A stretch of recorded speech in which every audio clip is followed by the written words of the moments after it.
అసలు ముంబై వెళ్ళడం ఏంటి? మరి రిషి సంగతి ఏంటి? రిషి సంగతి ఏంటని అడుగుతున్నా. అది నన్ను అడుగుతావెందుకు? వైఫ్ని నిన్ను కాక ఎవరిని అడగాలి? వైఫ్ అది ఇక నువ్వు తప్ప ఇంకెవరు గుర్తించట్లేదులే. ఏయ్ ఆగవే, అతను చేసిన తప్పేంటి? ప్రేమించడమా? అసలు పెళ్లికి ముందు లవ్ స్టోరీ లేని అబ్బాయిలు ఎవరైనా ఉన్నారా? ప్రేమించడం తప్పు కాదే, ఆ ప్రేమను గుర్తించలేకపోవడం తప్పు. ఆయన ఎవరినో ఇష్టపడడం తప్పు కాదే, నా ఇష్టాన్ని గమనించలేకపోవడం తప్పు. నేను కూడా సాధారణ ఆడపిల్లనే, నాకు ఎన్నో డ్రీమ్స్ ఉంటాయి. వాటన్నింటినీ మ్యాచ్ చేయమని నేను అడగట్లేదు, కనీసం నా ఫీలింగ్స్ని క్యాచ్ చేయమని అడుగుతున్నా.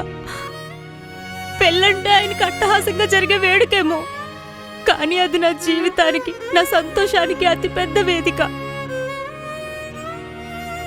ఆడది మగాడి గుండెల్లో స్థానం కోరుకుంటుందే గాని మగాడి గదిలో కాదే.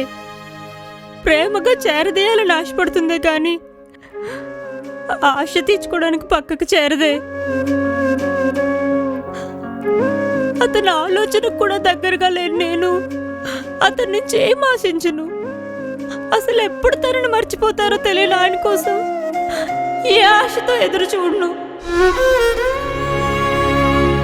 ఆడపిల్ల మనసు సముద్రం అంత లోతని చెప్తారు కదా, ఒక్కసారి ఆవగింజంత ఓపికతో చూడు, మనమే ఆకాశం కంటే ఎక్కువ కనిపిస్తుంది.